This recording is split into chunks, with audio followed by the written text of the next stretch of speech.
Hello, everyone, and welcome back to the Morphing Tower podcast. That's right, the Morphing Tower podcast, where things just keep getting stranger. And I'm okay with this. I don't have a memo today, actually. I actually have, this is some news from the outside world. As some of you employees of the Morphing Tower, you might recall that yesterday around noon, all of the lights in the building, and for that matter, the greater metropolitan area, went off for a period of about 3 minutes, and then they were back on. And some of you employees have reported some brain fog, and I just figured we needed some news from the outside world to lift our spirits. This comes to us from, let's see, this is Dana Fitzgerald, who is was reported. She works at the Whitney Museum of American Art, and this news presser just went out this morning.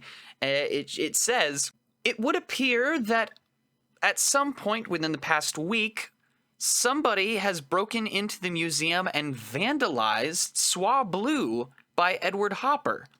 The painting, which used to depict a cafe with hanging lanterns and a white clown sitting at a table with a cigarette in his mouth, there is now another figure sitting in the empty chair with their back turned towards the POV of the looker-on. One of the lanterns is missing, and there is now a party hat on the clown. Okay, that's weird. It would appear that we need to have this painting taken down to research to see when this tampering happened, seeing as how we've only noticed that this happened this morning.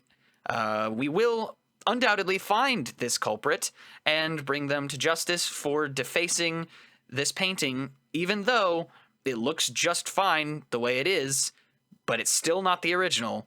We're going to get to the bottom of this. Signed, Dana Fitzgerald, from the Whitney Museum of American Art. Wow. So, that's, why does that seem so familiar?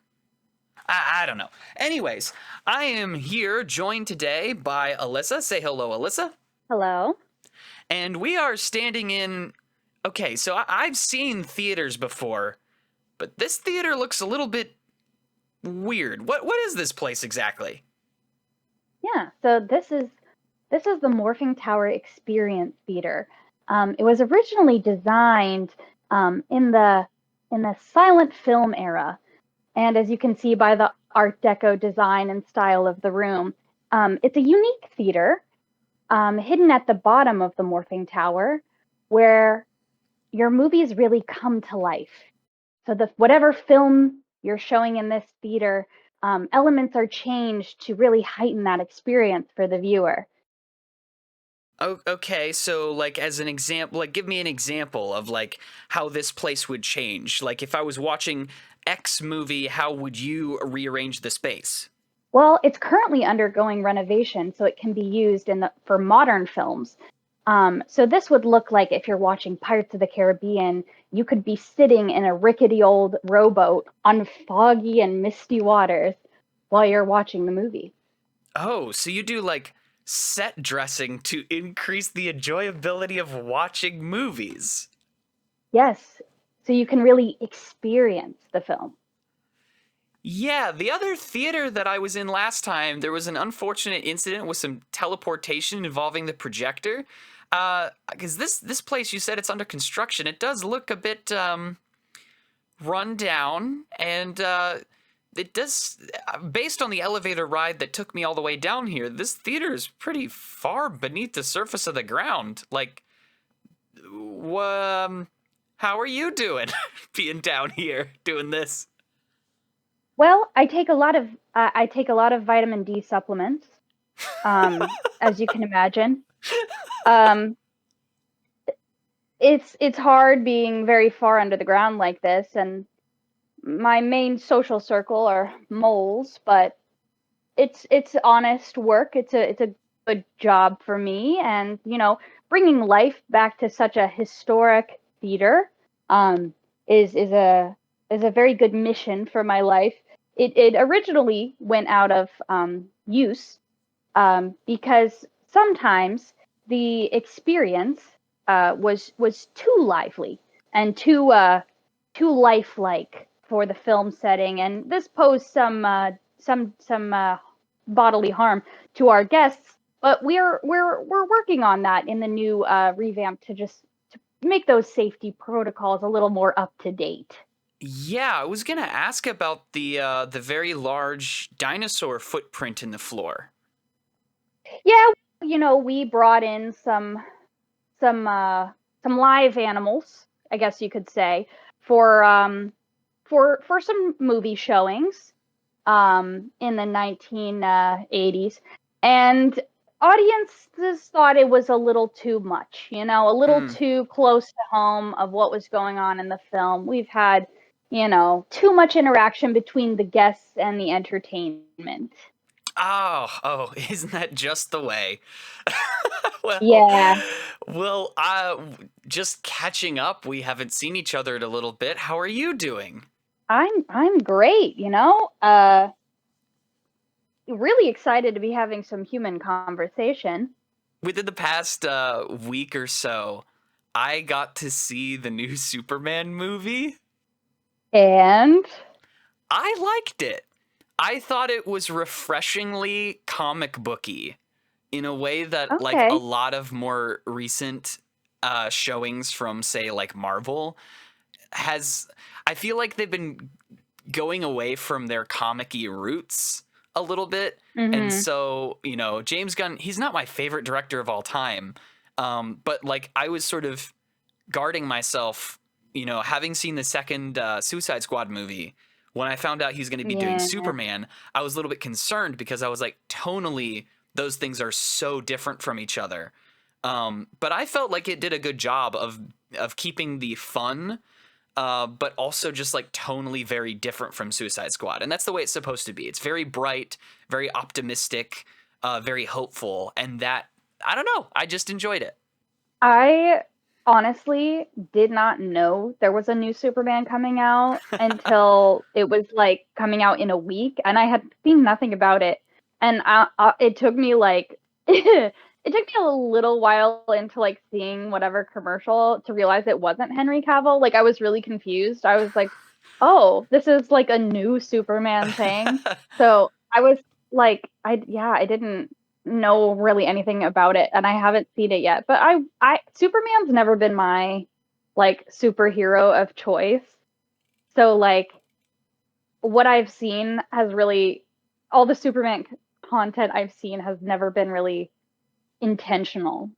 At one point I was trying to walk through all the X-Men movies like from the like early 2000s and Oh like yeah. and I really enjoyed the like I don't know the early 2000s superhero campiness of Mm-hmm. some of them. Like it's ridiculous, and some of the dialogue is truly devastatingly poorly written. Um, the one like very infamous line I can't remember. Is it Halle Berry? I think it's Halle Berry as Storm. Yeah, the line that she says is, "Do you know what happens to a toad when it's struck by lightning? The same thing that happens to everything else." That's the line. Wow. Okay.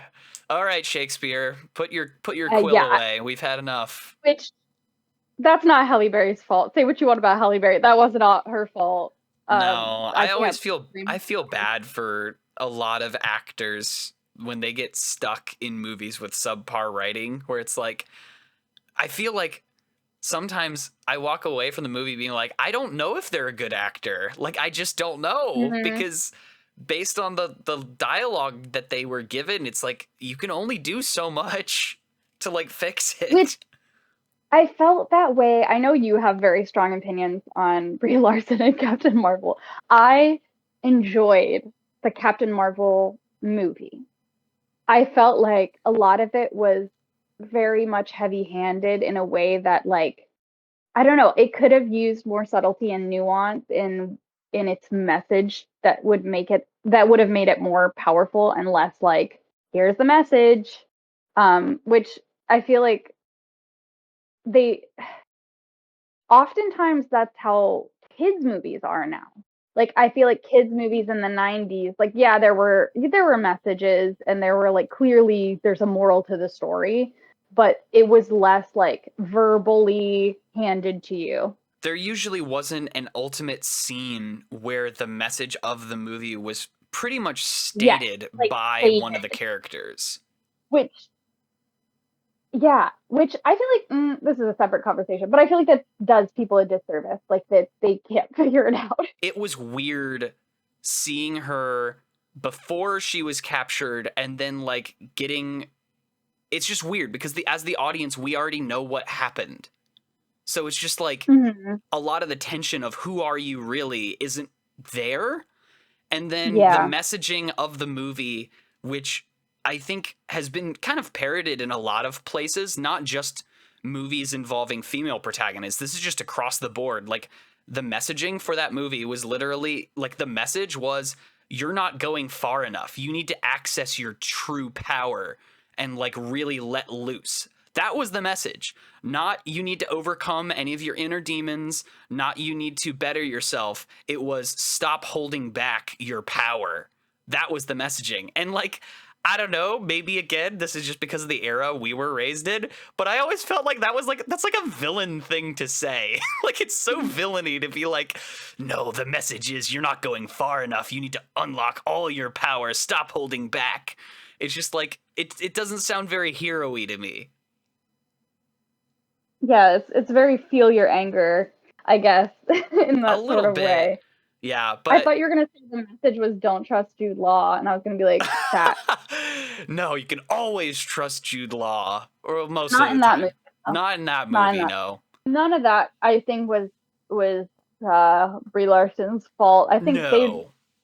they really didn't know what to do with that character as a character coming into the MCU, especially because they were already doing so much with Scarlet Witch.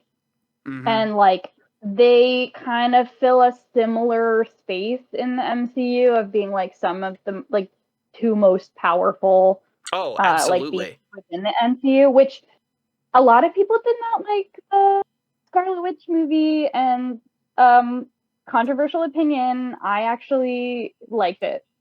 I thought that some things could have been I would have done differently. Just personally me. They didn't ask me to direct the movie though. I never But saw that one just because my Marvel fatigue was like at yeah, peak levels by that point. it's kind of interesting, and I think it was kind of brave the way that they took the story, because they end up kind of, I wouldn't say kind of villainizing Scarlet Witch by her own actions. Like, she has kind of a darker turn of her story where she is the antagonist. But I don't know. I like that darker telling of her story.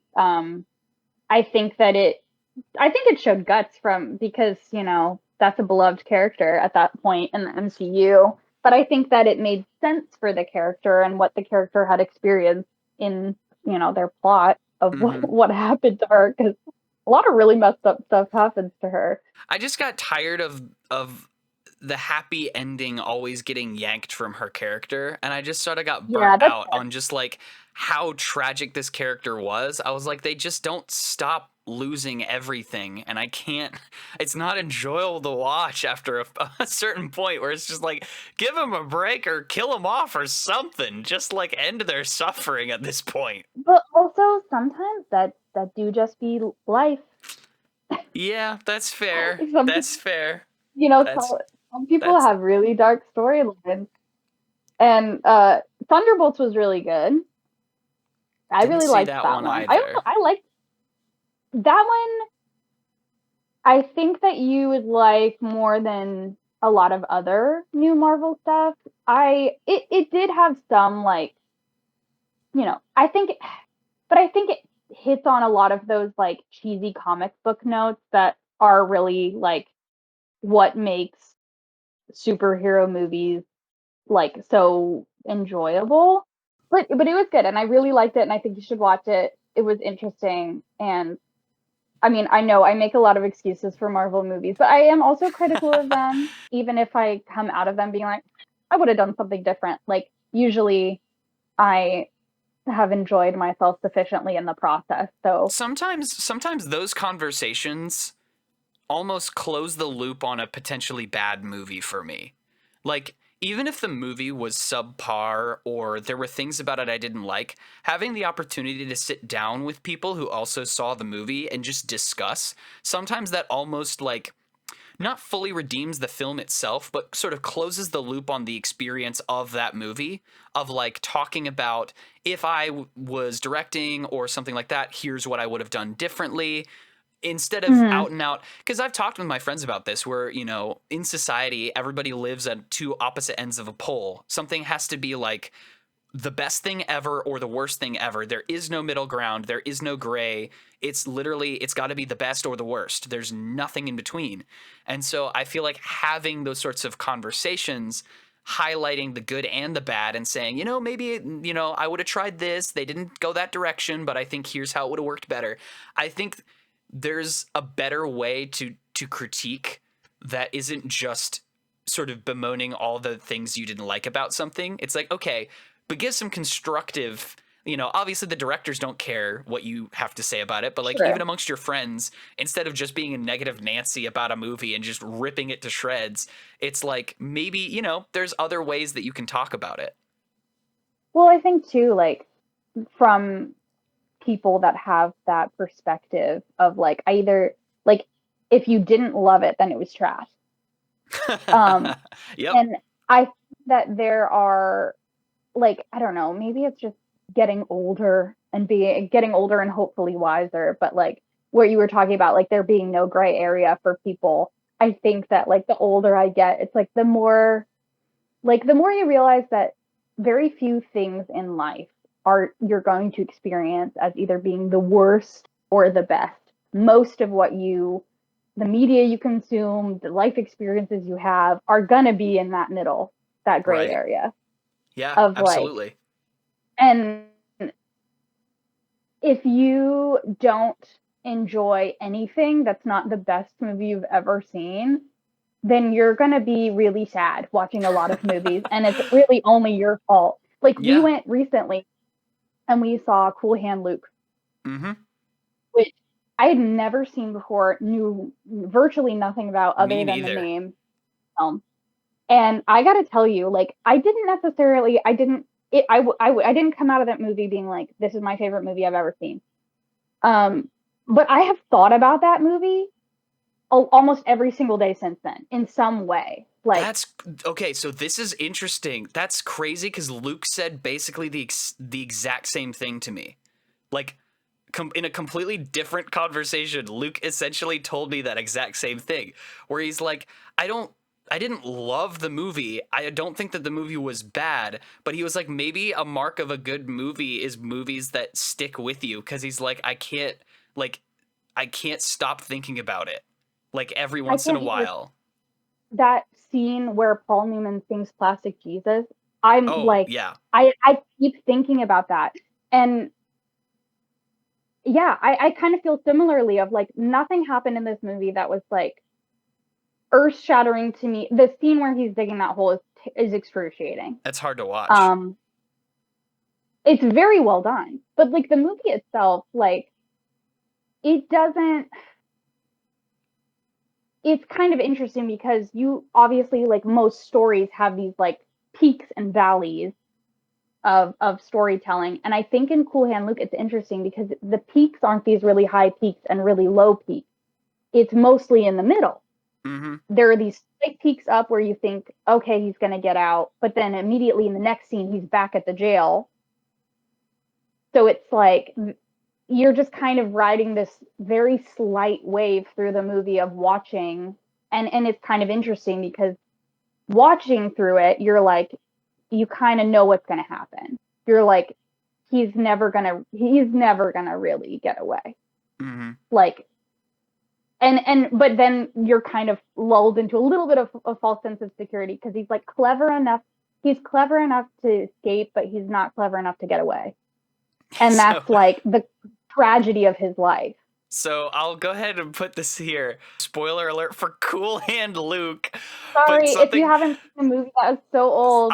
something Sorry that Luke about and I it. were talking about. See, we were having that discussion that I was talking about of like what could have been, like what would we have done differently. We were both like the car wash sequence can go. That Yeah, can go away. completely That can take it go out. die. If it has to be there at all, it. That was written by a man. So I'm okay, just gonna put so that out there. number No one, woman would have written I that. did my research, and Uh-oh. it was based off of a book, and I believe the author adapted it to screen, and I feel like so that can go, or if nothing else, I think that you could have done something really fun, but also tragic, by legitimately having that scene, but you never see her closer than where they're standing on the road, and they're just sort of fantasizing this relationship with this character, even though you never get that close up. Like, and she doesn't even notice they're there. Like, imagine how much more tragic and interesting that sequence would be if they're sort of like envisioning like being in a relationship with this character, but she has no idea who they are. She's never seen, like, she Yeah. doesn't care. Like, they're a random road crew. Like, and you never get resolution on who that character is because you never see her up close. I understand, but like they're trying to drive home. Like these are dirty, rotten dogs, these criminals, A lot of them whatever. are degenerates, absolutely. Yes. But I feel like also like kind of similar to what you were saying, they could have just made her like a regular lady doing outside chores. Yeah. And like and then it could have been more this like longing for like living an actual life. Or she was married or something, and the husband comes home and they give like a quick little peck on the cheek. And it's like something so simple as that. Like, they're like envious of that. Yes. So of course, but that of course would be a more wholesome twist on it. And Right. I can tell you what Luke and I were talking about. Like, so sure. we had that conversation of like, how would you do it differently? What were you hoping, basically? And so what I thought the movie was going to be was that after he gets news that his mother's dead, and then the warden guy says like, sorry, you have to go in the box because when a man's mother dies, his thoughts turn to rabbiting. He starts thinking about running. As soon as that line was said, I was like, oh my gosh, this is about to be the coolest movie ever. Cool Hand Luke is going to escape this place just to get to his mother's funeral, and then maybe even lets himself get caught afterwards, but he escaped just to prove to the other guys that it could be done, that it was possible. But he also knows he needs to serve the time. But it's like, I'm gonna break the law one last time just to prove that I can, and it's actually for a good reason for once. Yeah, it would have been nice too, like what I was thinking of, like very Hogan's Heroes-esque of like if they sneak him out for his mother's funeral and then sneak him back in. Oh yeah, they could have done that. They could have got the rest of the guys in on the plot to like, we gotta like sort of like Logan Lucky, like the heist from Logan Lucky, where it's like we gotta break this guy out of jail and get him back before anybody knows that he's missing, is such like an interesting idea. Yeah, and not only like you could take the story and then that direction, but you could also have like obviously he could sneak stuff back in on his way back in, and then of course then the wardens are like wondering where all this stuff came from. All the contraband, absolutely. Yes. Like, yeah. So, but even But it was a having good movie. discussions like that, even having discussions like this, where you're like, here's what I would have done, I feel like it's so much more constructive than just out and out being like, I hated what they did here, or I hated what they did here. It's like, okay, but are you going to suggest something? Like, are you going to actually critically think about this from a story perspective or a writing perspective, or are you just going to bash it? Yeah. But I mean, I think that like obviously, especially growing up in the like classic golden age of like 1990s Disney, I think that like you grow up with this idea of like of course like happy endings to stories, and I think that like there are some times like I'm trying to remember what the first movie was that I know the first book that I read that didn't have a happy ending that I actually like loved, because I would always like be like, okay, done with the book now. But if it like didn't have a resolution that like I liked, even if it wasn't happy necessarily, um, like I don't know, I would be like, I wouldn't enjoy it as much. But then like I feel like as I get older, the more I don't mind seeing stories that have kind of a sad ending or an inconclusive ending. Um, for whatever reason. And a lot of times I feel like those are the ones that stick with me the most. And when I was reading 1984, spoilers Mm-hmm. for 1984, Yeah. that was like one of the first books I read. I think I was in high school where I was like, this ending sucks, like for the main character in terms of like, this is a terrible ending for this story, for this character, but it couldn't have ended any other way. Like it had to end like this, and it's good that it ended like this, but it's sad, you know. Yeah, Um, absolutely. Absolutely. but it feels very inevitable, and I think it's those stories are important to tell. Of um, I don't know, not every main character beats the big bad guy. Not every protagonist gets to achieve what they set out to achieve. And do you think that could be in part because the actual message to the reader might be in danger if you feel like somebody's already accomplished what the author wants you to do as a reader? If you feel like somebody's already done it, or they've already beaten it, whatever it is, or they've won, like, do you feel like that would almost cheapen it? It Where would. it's like, I don't know. It's like there's such things as like a positive example of like, here's what you should try to emulate, but there's also that aspect of like, I don't want that ending to be mine. Yes.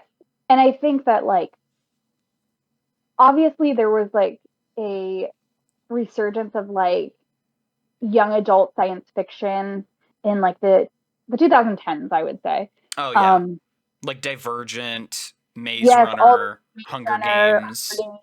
where it was like little like youths against big bad government. Mm-hmm. And so that was like the in 1984 it follows a lot of those same beats, obviously um, way before, but I think that like I don't know, it does make it's that much more chilling when you're like, you know what? It's almost impossible if you let the big bad government get to this place for one person to have any effect on it. Mm. And that's really scary and chilling. So it's like obviously you're proud of the protagonist for fighting against it and for doing his part for what he, you know, believed to be right, but you don't ever want to get to a place in society where you're that isolated trying to fight against that system because you don't have the numbers. Yeah. This actually like leads brilliantly into like a little thought experiment that I came up with recently, which I feel like out of all the people that I know, you will have answers to this, whether you realize it or not. Um, Okay. and this will make sense in a second. So, in this hypothetical, you are envisioning some sort of an apocalyptic event where all written word is gone. It's been destroyed for whatever reason. And you are basically tasked with choosing the first 5 books that will be reprinted. These won't be the only books that will ever exist ever again, but they are literally like the first 5 books that will be reprinted, right? Let's say that you can find like, one of each and you have to pick. And I exclude like religious texts from this and just take that as a given, or like a dictionary. Like those are givens, right? Okay. Okay. So Okay. I was going to say I those were already some of my top picks. Right. So I will go ahead and read you my 5. So I have my choices and then my reasoning why. Um Okay. so here are my 5. So number 1, I have Fahrenheit 451.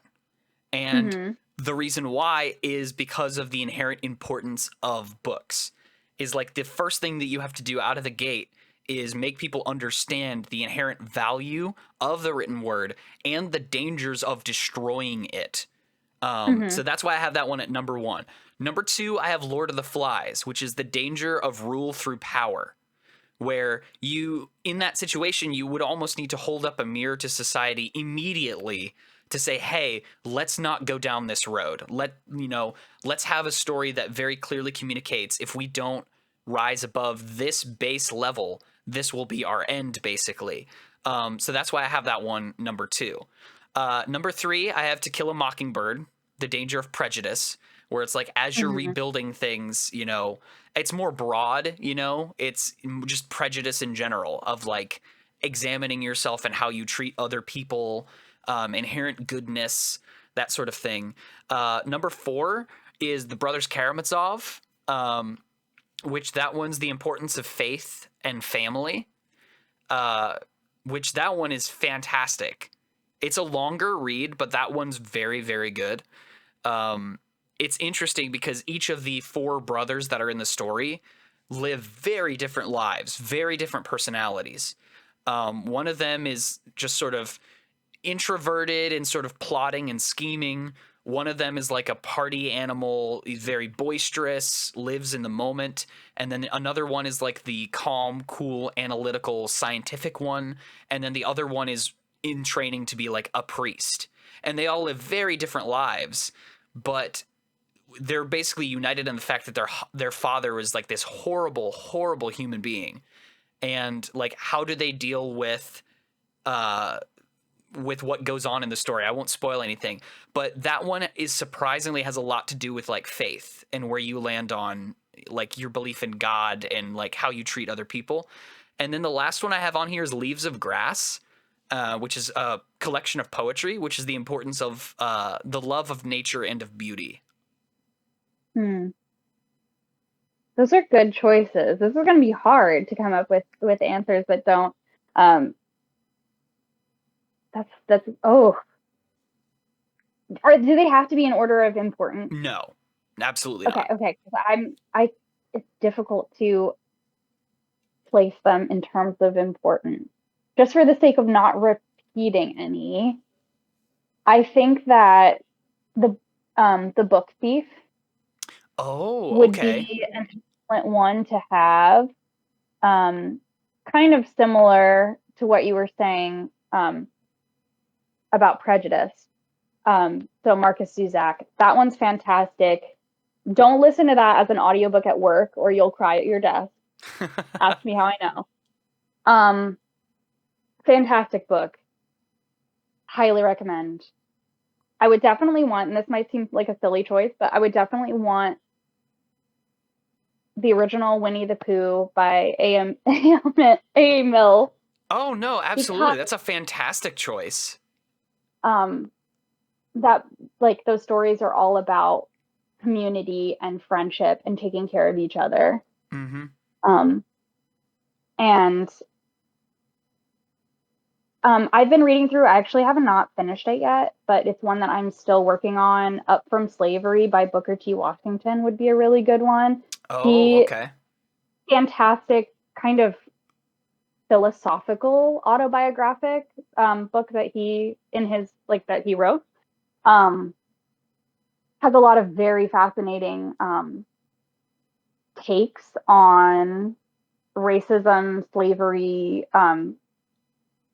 culture at large. Very interesting book. A Ray Bradbury book of short stories. Oh yeah. Um, Like especially oh, there. what's the like the Illustrated Man or something like that? The Illustrated Man was good. It has a lot of really good ones. I really like There Will Come Soft Rain is a fantastic Yeah. Okay. story by Ray Bradbury. I don't know if you've ever read that one. I Um, never read it, but I remember that when you were in school, you gave me the rundown about it because you had to read it for class. yeah, it was really good. I mean, it's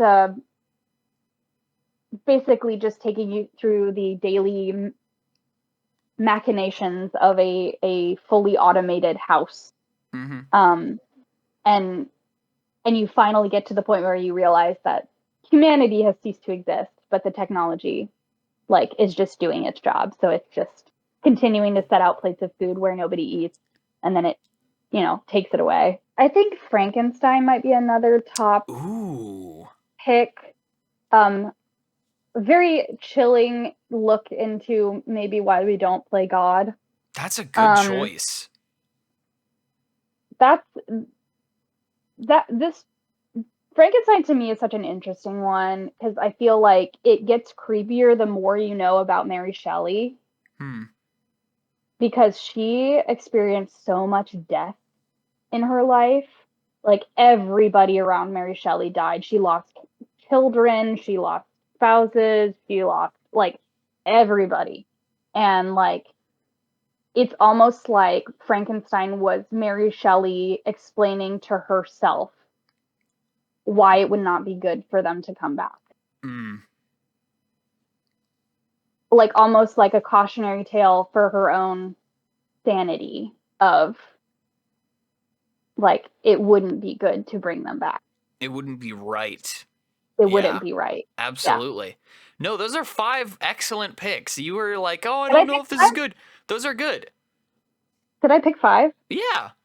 You Dang. got Okay, well, there you go. It's so easy to do like 5 without realizing. But you got The Book Thief, you got Winnie the Pooh, you got Up From Slavery, you got a collection of Ray Bradbury short stories, and then you got Frankenstein.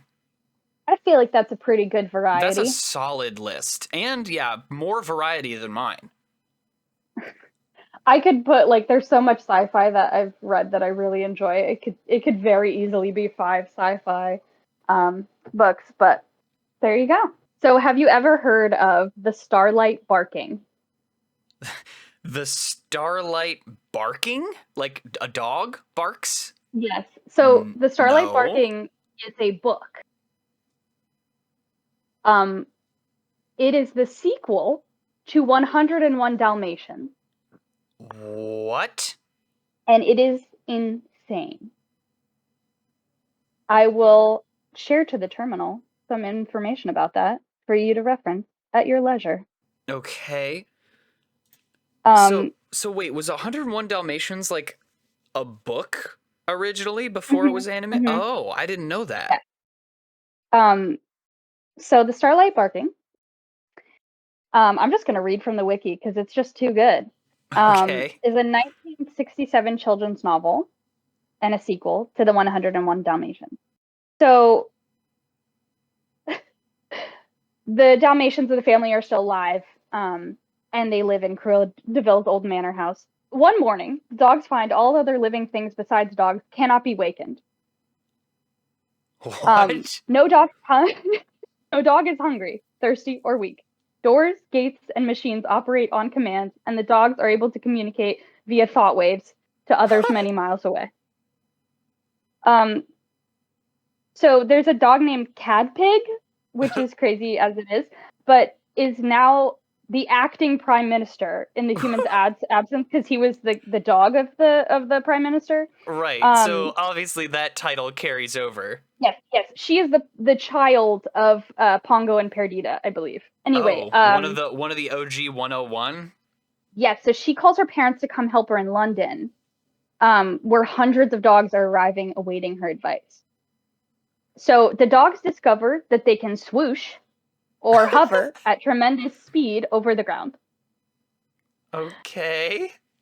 Pongo and so they select a squad of 50 Dalmatians, including their adult sons, Patch, Lucky, and Roly Poly, and they swoosh to London. As you do. Yes, and now there are police dogs, so the police force is now dogs.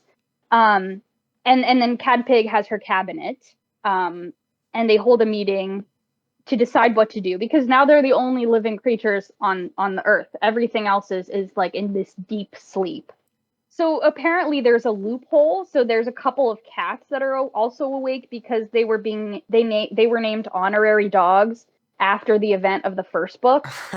Okay, they snuck in by a technicality. So now they think, okay, this has got to be Cruella. She put everybody in a sleep. It's got to be her. She was bad before. Did she not die at the end of the first book? I guess not, according to this. But anyway, so these so Mrs. Willow, I guess, this female cat, she leads a group of dogs to Cruella's house to kill her because they think that she's responsible for all the other beings being asleep. However, Cruella and her husband, apparently she has a husband. What? Mr. DeVille? Are asleep. Yeah, Mr. DeVille.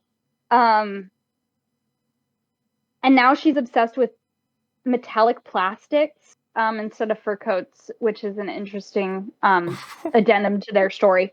Then the television comes on, and a strange voice orders them to make sure all dogs are in open starlit spaces by midnight. What in the world?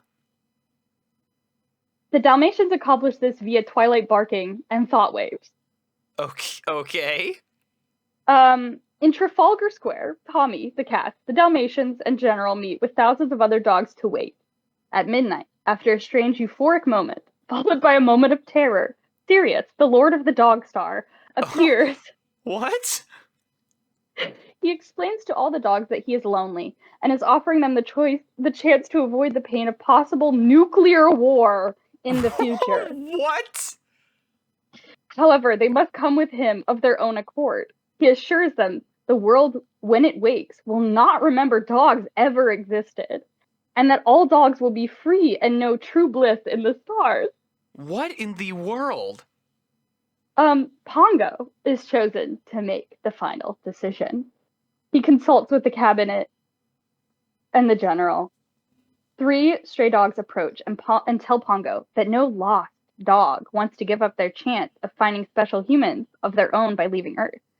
This convinces Pongo and the others to choose their masters over Sirius. While Sirius commends their loyalty to humankind, he is sad that he will have to return to space alone. What? The dogs promise that they will look out for him on nights when the dog starts in the sky. Sirius grants them the ability to swoosh to their own homes before daybreak, at which time everything will return to normal.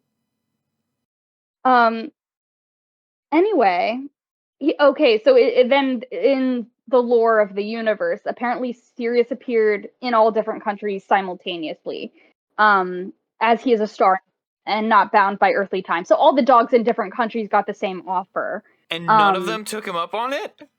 So all owned dogs return home, while the lost dogs take the opportunity to get into Battersea Dog's home, where they will be fed and cared for while awaiting new owners, apparently. Pongo talks to Sirius one last time before the dawn and says someday dogs may be ready to leave Earth with him, but for now they will be content to be owned by loving humans. And that is the sequel to 101 Dalmatians that I have never heard anybody talk about, and now I know why. Okay, Disney, let's see it. This is the real sequel that you need to make. I love the idea that the first book is, this mean lady wants to make coats out of puppies. And then the second movie is dogs are aliens from space, and they have to decide the fate of the world. That is such a big swing from the first book to the second book. One might say a swoosh. A swoosh, a big swoosh. Big swoosh. What in the world? So this is from 67. I guess, you know. It was a different time, 1967. 1967 UK. That is positively insane. It's giving like a weird combination of Watership Down meets what's the book called? I read it years ago. I got it from the rummage sale one year when we went to visit Great Aunt Jan. 15 Dogs. The book is called 15 Dogs, and the plot is that I want to say there's 2 like Greek gods in a pub, and they make a bet that if you gave dogs the like human minds to like reason, that none of them would die happy, and that's the wager. Is like if you gave dogs the ability to think like humans, they would not experience happiness the same way. Hermes and Apollo. That's who it is. They wager a year of servitude on the outcome of granting the gifts of human reasoning and language to a group of dogs in a nearby clinic. That is an interesting thought experiment of like, would creatures be as happy if they could think the way that humans do? And I think the answer would be no. I think they would be. I think that they're very happy because they are not burdened by thoughts. Like you look at the eyes of a creature sometimes, and you're like, this thing is so happy because it's got nothing going on upstairs. And I feel like that is humanity's real curse, right? Is the ability to think. I've been really good about de-frying my brain this summer. My screen time has like been cut in half and stuff. I'm really proud, but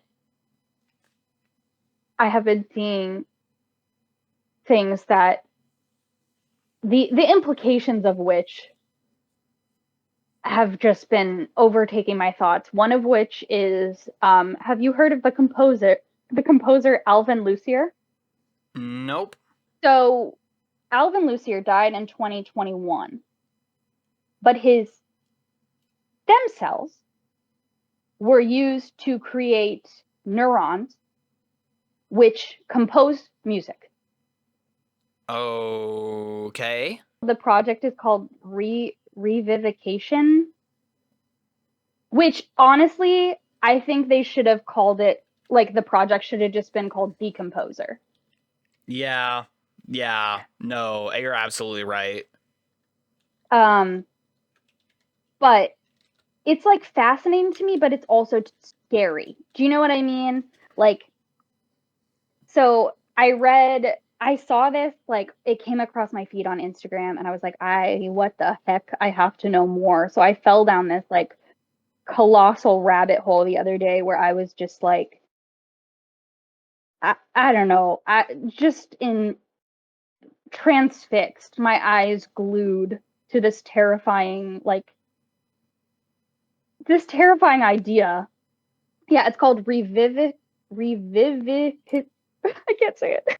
Revivification? Oh my gosh, yeah. So the only reason why I know like that idea is because of D&D, because there's a spell called Revivify, which brings somebody back from the dead.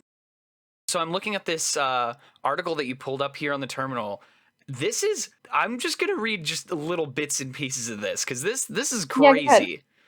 Yeah, okay, so the article is titled "An American Composer's Biological Matter Creates New Music from Beyond the Grave," which that is an excellent headline. Let's see. The American composer Alvin Lucier was known for experimental works that explored the physical properties of sound. In Music for Solo Performer from 1965, he strapped sensors to his forehead to transform his own brainwaves into a piece for percussion instruments. Let's see, moving on. Lucier died in 2021 at the age of 90, but the composer, or rather a surrogate created out of biological matter taken from his body with his permission before he died, is now putting out new music. At a time when extending a dead musician's output, or at least attempting to, can be as easy as typing prompts into an AI system, a group of artists and scientists in Australia are bringing one deceased composer, quote, back to life, unquote, in a different way by rebuilding some of his brain. You want to talk about a sci-fi plot? Mm-hmm. That's crazy. Yeah, that's crazy. So they have this like brain on a dish. It's not a true brain; it's like neurons. But it says that like it takes the form of two small white blobs on a pedestal at the gallery. So this thing lives in this gallery room, and basically it gets like the neurons get feedback from people walking around in the space, and like the music changes based on those feedback, like the feedback from whatever's happening in the room. But that's wild. It's just fascinating because like this brain is creating music. I say brain in quotes, but you can't see air quotes. But it's creating this music, but it can't hear that it is creating music, and it doesn't know what music is. Right. This is interesting because it brings up an interesting point later on in the article where It says some experts are skeptical. Quote, creativity has two components, end quote, said Indre Viscontis, a cognitive neuroscientist at the University of San Francisco who studies creativity. Quote, one is the originality or the novelty or the uniqueness of the piece, and here, of course, that's in spades, end quote. However, Viscontis said that the blobs lack the other component that would make them capable of the creativity needed to truly make new art, intention. Quote, creativity really has to have a conscious element to it, and I don't think this particular piece of art is conscious, she said. Those cells have no intention. So it's like, even though it generates art, like you said, it's not aware that it is. So can you call it, it's not, it generates art, but isn't necessarily creating art. But is it art? See, I would say yes, and here's why. Since the composer gave permission for this project, in a weird way, to me, that is this musician taking that football and lobbing it forward into the future, knowing that he won't be there, but some part of him will still be making it. In that sense, I think the art is in his decision, not necessarily the particulars of what is created. I think the art is his decision to allow that to happen and roll the dice and see what it makes. I think I would also say it's art on behalf of the scientists and the people who put together the installation. But it is interesting, and they're in like some of the videos where they talk about this exhibit. People who knew him and knew his work said that it sounds like him. When I first came across it, and like whoever made the reel on Instagram about this thing, like my first like gut instinct to it was to be horrified. Like my first reaction was like, no, bad, like very, very uncomfortable with the idea. I mean, as I like read more, and I was like, okay, he donated like his brain to science, I guess, essentially, like donated his stem cells for this project. Like I was like, okay, well at least they're not like digging up Mozart and putting his cell, like, you know what I mean? Like they're not taking something. Absolutely. This like, is a little bit more ethical. But that being said, I don't know. Should we be doing that? Even if it's like, I don't know. There's so much like, there's so many questions that are raised by this sort of use of technology. And I think it's interesting, but at the same time, I also think about like, not that what they did isn't like groundbreaking and very interesting scientifically, but I also think to like those, I don't remember what they're called, like contraptions that they can like hook up to mushrooms, and it's like listen to the sound of what the mushrooms, like the oh gosh, is it like the electrons in them or something moving around, like what the sound, like it can translate, you can translate it to a literal sound. I think that it all comes down to the ethical nature of it. Like if it was a situation where they were like, we're going to posthumously release an album of his music using this, that I would feel more uncomfortable with. Even though he allowed it to be made into, you know, like an experiment thing, I think that would be the main thing for me, is what did he actually agree to in the initial thing, and like how his family feels about it, and that the stuff that's being generated is for the public and is like, stuff isn't happening behind closed doors and people aren't making money off of it, I guess. It's fascinating, the idea of having like a piece of you out in the world existing, and I guess you could say creating, but it has no consciousness to it. And that's just, it's fascinating. Like this thing is alive and creating, but it doesn't know that it is. And it's very you know, if a tree falls in the forest sort of concept of like, what is creation, what is art, what is, you know, if it has witnesses, does that make it art? If it, you know what I mean? All of those sorts of questions that it dredges up that are really interesting. way. And when I saw that, I was just like, what is going on? Also, that headline just in general, it's a very like It's a good headline. it's a very 2025 headline. Like it's hard to like look at a lot of the news headlines now because a lot of them are just like this rich guy bulldozed an orphanage to make us whatever, and you're just like, yeah, sounds right. And then you like scroll on. It's like kind of sad, but also kind of funny that like when you see stuff like that nowadays, you're just like, yep, makes sense. Next, like That and when I checks. Yeah, that yeah, checks out. Yeah. when I saw this headline, I was like, okay, yep, I believe it. I think, yep, that seems like it would be happening. Just like when you see those like articles that are like scientists are trying to bring back woolly mammoths, and you're like, no, don't do it. Or like Cue the scientists Jurassic Park theme. like literally like when you see things that are like scientists have found preserved T-Rex eggs, and you're just like, no, don't do it, please. We have enough to contend with. Can you imagine if now you're just like trying to commute to your like awful capitalistic 9 to 5 and you have to like dodge T-Rexes on the way into work?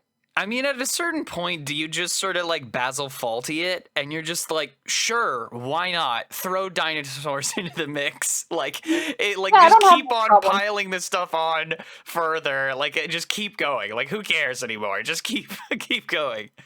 We don't have enough catastrophic events as it is. I think that dinosaurs would be throw a little pizzazz in there, make And life a little bit more interesting. And speaking of dinosaurs, we mentioned that dino footprint in the floor, but it's occurring to me with all the construction stuff. There's a lot of like dust and sawdust and materials littered about, but I'm just now noticing that there's like it's fresh. That's a fresh mark in the floor, that T-Rex print, that large dinosaur footprint. Maybe I should go.